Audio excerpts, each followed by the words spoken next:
Hello and welcome to the Center for Bible Study and for our continuing conversations on the first letter of Peter. And we've been doing this for the better part of this year. And I am very pleased today to welcome to this conversation Katie Markar, who is a teaching fellow in biblical languages at Otago University in New Zealand. So she comes to us via Zoom all the way from New Zealand. She did her master's at Edinburgh University and went on and did her PhD in First Peter on the subject of regeneration and identity in First Peter. And so she comes to us today having put that book to bed, so to speak. It's about to be published by Cambridge University Press sometime this month or sometime this summer. I think it's already available in ebook. So Katie, welcome. Thank you very much for having me. It's wonderful to be able to talk about this with somebody that's interested in it as well. Well, you've got some exciting themes going there. Just want to, first of all, can you tell us a little about overall what you were getting at in this dissertation? I know this is hard to do in a short time, but if you could just start by describing what your work was. Right. Well, my work really builds on the work of David Horrell. So David Horrell wrote a really important article basically drawing attention to the fact that First Peter is really one of the first New Testament documents to really explicitly describe Christian identity in terms of ethnicity.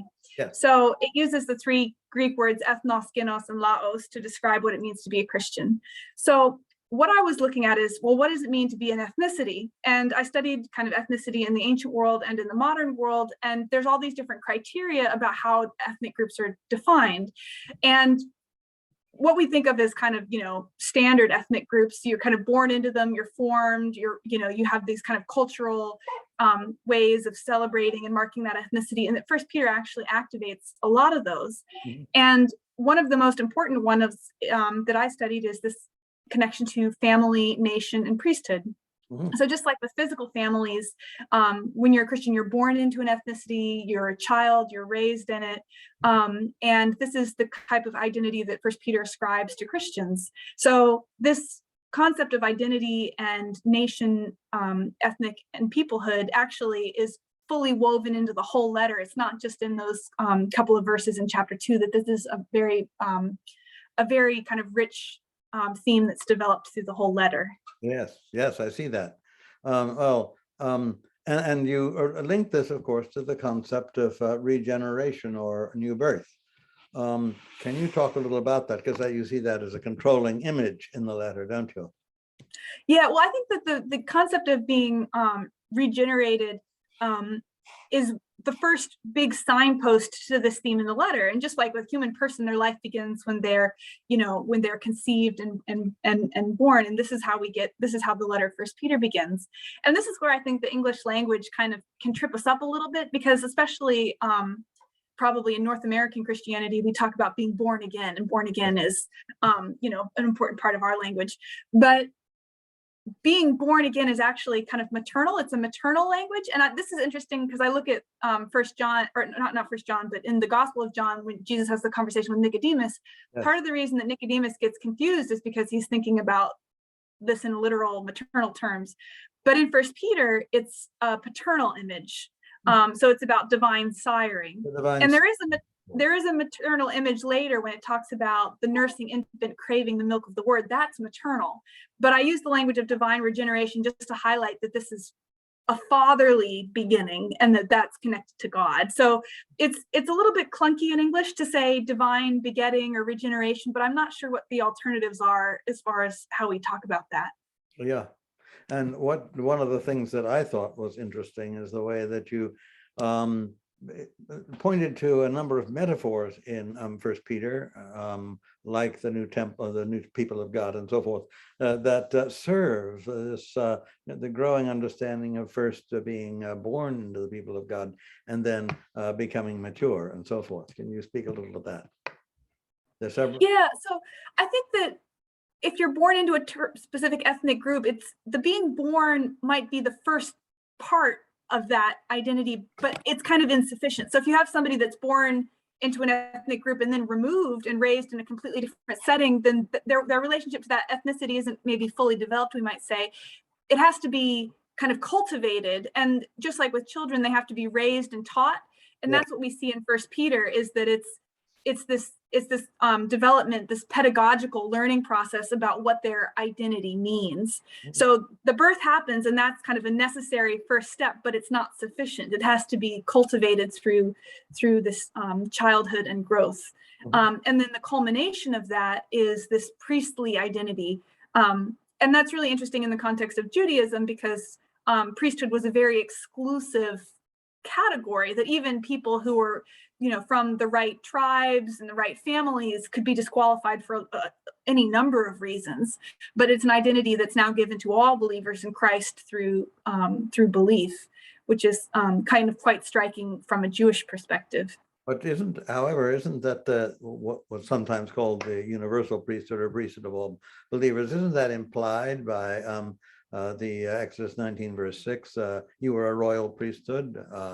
That's describing all of Israel. So that I think so. And this is where it gets kind of difficult, I think, to pin down language, because I think we have the terms literal and figurative, and sometimes we can say that something is clearly literal or clearly figurative, but sometimes there's kind of a gray zone in the middle that's hard to identify. Because one of the things that I talk about in the book is that when you read Exodus, it's almost necessary for the whole nation of Israel to be present for the sacrifices that they're going to give. Yeah. And so I think that there's a really interesting thing when you read the Exodus narrative. I think that it lays the foundation for that really difficult phrase, the Mimleket Kohanim, right? The royal priesthood, the kingly nation, however that's translated, that somehow the whole nation of Israel is necessary to be there for that event, even though there is a professional class of priests who are, priests by profession. So it just couldn't go out into the wilderness and then come back. The whole people had right. To sacrifice. And that's what Pharaoh proposes. He says, well, why don't I let you all, just the men go, or just the women, or but and he doesn't, not, but you know what I mean. He says he kind of proposes several alternatives, and all of the alternatives are insufficient. Mm-hmm. Well, that's yes. But all these images work together or come together to emphasize Christian birth and growth as a way of underlining Christian identity. I'd like to move to the old idea of identity, if I could, because I find, that this word is used in a variety of different ways. I sometimes want to say, well, it's really a modern word, and what was the equivalent in ancient times, if you were to describe it, a persona? I don't know. But I've been thinking about that a good deal and reading through what you've written and in thinking about what you're proposing. I know that David Horrell has done a lot of work on identity studies in First Peter. And I've even encountered him on that at one point. Could you say some more about Christian identity and how it worked vis-a-vis Judaism and the Greco-Roman world? Right. So there's a lot of really interesting things to talk about there in what you're bringing up. And I think that this is where I found the concept of metaphors to be really helpful. And one of the things that got revised the most thoroughly between the PhD and the monograph is metaphors. So I actually did a whole lot of reading in metaphors and wrote a whole additional chapter on this yes, good. in the published book. Well, I look forward to seeing that side of it. What? I look forward to seeing that side of it when I get when it comes my way. And metaphors are useful for describing. So they have two parts in a sense. So X is like Y. So you can say, that man is like a fox, right? So if you're trying to describe something, you can, use the attributes of one thing to attribute to something else. And they're particularly helpful when the thing that you're trying to describe doesn't have a good set of language or terms to help identify it. So you usually use metaphors to go from something concrete to something more abstract. Mm-hmm. So in First Peter, we know what families are. We know what priesthood and temples and nations. We know what these are. Yeah.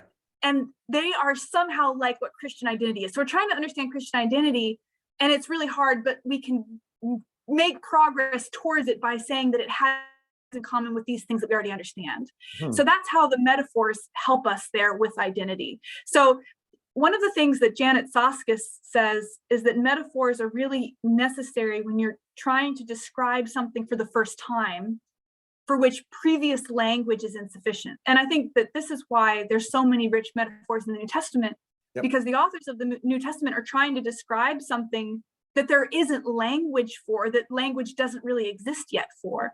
And so in the first several hundred years of Christian history, we see the patristic fathers and the early theologians coming up with language to describe this. For example, an obvious example would be the Trinity, right? The term Trinity isn't in the New Testament because that term just hadn't been invented yet to describe this relationship. So I'd say that that's where metaphors are helping us here with identity. The other thing about the language that is that kind of what you? That is helpful. I think it is helpful. One concrete example that you use, which I found interesting, was the gender language. And for instance, you look at Isaiah 51, look to the rock from which you were hewn, and the quarry, I think, speaking of Sarah, so that these are, as you suggest, this understanding of being hewn from both Abraham and Sarah stands in the background and may inform our understanding of that challenging passage in 3:1-7. Can you say anything about that? Because there's a switch. You talk about a switch where the language, what you would expect to describe something masculine, feminine becomes masculine, and so forth. As for instance, it's a masculine seed, for instance, that is being emphasized in the end of chapter 1. I'm not doing this very well. I think that you laid it out. Well, I think there were some really interesting chapters to write in this book. In fact, one of the reasons I was drawn to First Peter is because there's all this really interesting theological language that's drawing on Second Temple Judaism and the Hebrew Bible that's quite distinct. And one of the ways that I show this in the book is to say that I look at kind of the various images of God as a parent, and there's a lot of images of God that's describing him as a father. Right. And I look at that kind of in the Hebrew Bible and Second Temple Judaism. But there are also passages that describe God in maternal terms. And Christianity has always affirmed that God, kind of in his godhood, doesn't have gender per se. Exactly. So the Father is described as male, and Jesus in his incarnation is a male, right? But God in himself is kind of above and beyond gender, But that means, on the one hand, that does mean that we can use maternal terms, and we can say that there's attributes of a mother that God has. And we actually see these in the Hebrew Bible. So God is described and compared to loving Israel even more than a nursing mother, right? So a mother can forget the child that she's, nursing. Like if a mother can, even a mother might be able to forget her child, which we think would be almost impossible, but even more so, God can't forget Israel, which is really, really beautiful. So we have these images where you can describe God using maternal language, right, of the carer, which is really, really lovely. Well, it certainly expands and helps us to think more expansively about our understanding of God. And First Peter is forever doing this. Most of us in our study of the Scripture are schooled by Paul. We're schooled by John. We're less schooled by First Peter, but it has a distinctive contribution to make, doesn't it? This has been one of the points I've tried to stress in these particular discussions. Is that there's a peculiar theology, the use of Isaiah 53, for instance, deeper and more searching than anywhere else in the New Testament, and not given sufficient attention, I think, as it should be. One of the things. Absolutely. Absolutely. I mean, with Isaiah 53, it's interesting that Morna Hooker famously wrote about the suffering servant in the New Testament, and she's very skeptical about it pretty much everywhere, except for First Peter. And First Peter, she couldn't deny that it was clearly there. That and Romans 4, she gave that a nod, but other than that, she was skeptical, and I think too skeptical. Of course, a great scholar. Very great scholar, and a useful dialogue partner, whether you agree or disagree. It's very helpful to have someone who so very clearly articulates their position. That's very true. But yeah, so my study was on the use of the Old Testament in First Peter, when I studied it in the 70s, first in Oxford and then in Cambridge. And the thing that I first discovered that I found, I think it was on academia.edu of your work, was your careful study of the text form of the scripture in First Peter. And one really cannot understand the letter unless you take seriously the influence, not just on the surface with the obviously quoted passages, but some of the passages that are alluded to, or just as a hint there, and the narratives, like the narrative of Sarah, the narrative of Noah. The narrative of Sarah deserves a full dissertation, a fuller treatment than I think it's ever had. And it's very funny because, we say, the text says Sarah obeyed Abraham, calling him Lord, but it's all tongue in cheek because it's usually Abraham obeying Sarah and following her. And she doesn't ever actually call him Lord. So if you actually go back and read Genesis and think, what specific event is this referring to? It's not particularly clear. No. There's a lot of, so I think that's the use of Sarah in First Peter is something I'd really like to do some more work on as well. Especially since I think it's kind of been a lightning rod for some feminist interpreters and other interpreters who have said that this justifies women staying in abusive domestic relationships. And what I think that there's a huge hermeneutical, I think there's several hermeneutical issues that kind of converge on this. Yes. And one of them is how we do biblical studies and why we do biblical studies, and who we do these biblical studies with. So I think what I actually did a paper on this that I was hoping to kind of get into an article, but I couldn't quite, my thinking kind of hadn't reached the kind of the mature place that it needed to be. So it's still something I'm thinking about on this. But feminists have pointed out a problem. And the interesting thing is that even really conservative scholars will say this doesn't justify domestic abuse. So I just thought it was interesting that these two groups of scholars are actually saying the same thing, but they're not engaging with each other at all. Right, exactly. And I think that there's a question there about how we do hermeneutics and who we engage with. That whole passage would repay very careful study, I think, and study given new impetus by some of the things that you've unearthed about identity and that sort of thing. Go ahead. I was going to say that the book that's coming out is focused on basically the first couple of chapters of First Peter. There's a little bit about the other part of the letter, but that's where the kind of the highest concentration of identity language is. And I was challenged to ask the question about how does this identity actually play into the ethics that you get in the second half of the letter. And so I actually wrote an article that's coming out in the next edition of the journal New Testament Studies, which is on the concept of exemplarity and paradigms in the Greco-Roman world.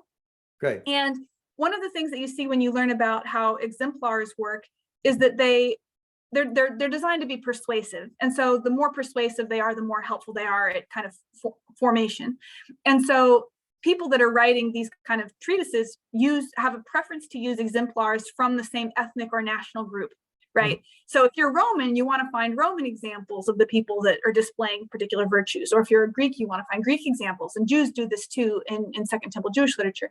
Yes. So the point that I make in the article is First Peter now has to give Christians who are an ethnic group Christian exemplars. And that's why you get these references to Sarah and Noah, and even the elders are held up as paradigms kind of at the end, because these are now the exemplars that Christians have by virtue of their new identity. So Sarah there becomes a model for all believers, kind of transcending kind of her Jewish identity. She now becomes kind of a mother for all believers. And Noah and the elders and elders do too. And in a sense, I think we can say that he's trying to present a hermeneutic in which the whole Hebrew Bible can be read this way, that it now kind of is the inheritance of Christians. I really like that. And I will say that your study of the second half of the letter, the ethical half, if you like, though, ethics come throughout the whole letter, that especially in 416, I was really pleased that you took courage and refused to take the Nestle 28 reading and took the Nestle 27 reading that in this name.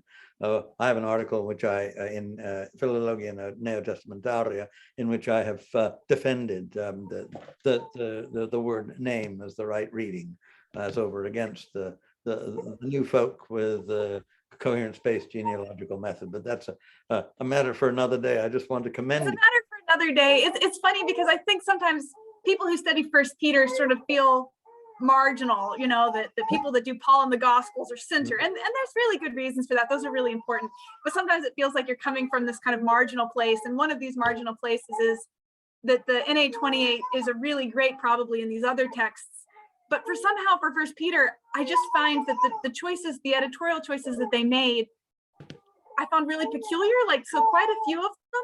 Yep, and I actually think that with First Peter, I really prefer in almost all of their choices the 27 readings. Indeed, yes. Well, that's I will send you that article. I think you'd enjoy it. That would be good, because the prescript of the letter as well. They make a different choice there about First Peter, and there's a handful of choices that where the text of the 28 differs from the 27 in First Peter, and I just find all of them a bit strange. Yes, indeed. Well, now I have many more questions to ask you, and you probably have a lot more you want to say. I have some competition in your background. Yes, you have a little somebody thinks ready to have some attention. That's born Dave, did you know, and all that.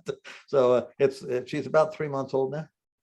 Yes, about 3 months old, and her name is Jemima. Which is actually a biblical name. It's Job's daughter at the end of the letter. One of his daughters is named Jemima. The daughters at the end of the letter? Yeah, which they're all, it's wonderful because they're all such cheerful and joyful names and so forth, if I remember correctly. Well, before we sign off, I just wanted to say thank you very much. I think that the directions to which you pointed in First Peter, I think that that has a lot of how do you say, purchase or takeaway for our understanding ourselves as Christians today, for our understanding of our own Christian identity in the 21st century, where again we're in a position to be, if we really follow the Lord Christ, we find ourselves again, I'm almost prepared to say, in the minority, where we are people who it's just not assumed that everybody will go to church and everybody understands. Christianity is embedded in culture. Of course, we've had this long period of conversation between Christian faith and, if you like, Western culture and other cultures as well. But we're in a new situation, and I think that this letter, which is written to people in new and challenging situations, can be a really great letter to ponder. Thank you. And I think there's some really important theological questions here that I don't get into in the book that's coming out. So the book that's coming out is located as kind of an academic biblical studies work that's kind of just focused in that almost more historical location. But I think that there's really important theological issues for today that it can speak to. And I think one of them, as well as this question, is about racial identity. Especially, I think, in an American context where this question about race and all of the conflict that is surrounding racial identity, what does it mean if Christians really take seriously the fact that we are one race through our identity in Christ? Amen. And I think the thing that's really difficult is to say that Christian identity somehow sits in tandem with our sort of so-called physical ethnic identities. So how do we hold those together at the same time? And what does that mean kind of in our communities? And how does this speak to kind of issues today? So I think it's a really pressing issue that I hope that the book can kind of speak to in some way. Well, thank you. I think that you'll be spending some time still researching and looking into First Peter and applying it and writing on it. And I hope to stay in touch with you as well, because this has for me been a very exciting conversation. And I thank you very much for your time and for sharing with us your exciting work. Well, thank you very much. And I look forward to kind of continued engagement, and hope you enjoy the book when you can see the published version. Thank you very much. God bless you. Hope we can chat again soon on email or whatever. Yep, that'd be lovely.